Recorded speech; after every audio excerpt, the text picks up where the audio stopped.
পানি খাবার সুন্নত মেনে খাওনি? বসে ভাগনা সব সময় তো আমরা দাঁড়িয়ে পানি খাই, অসুবিধা কোথায়? বসে পানি পান কর। বসে পানি পান কর, তাহলে আমার কাছে সুন্নতটা শিখে নাও। নাম্বার 1, ডান হাত দ্বারা পান কর। নাম্বার 2, বসে পান কর। নাম্বার 3, দেখে পান কর।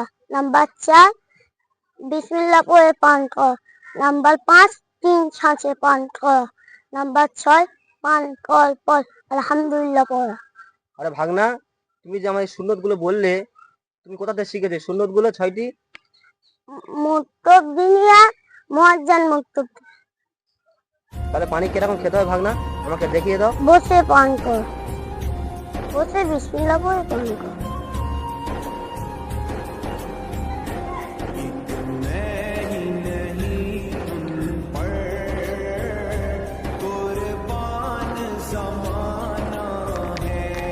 আজকে জেনে নিলাম, তাহলে আজকে আমি আর কোনোদিন ভুল করব না। আজকে তো আমি পানি বসে পান করবো ইনশাআল্লাহ।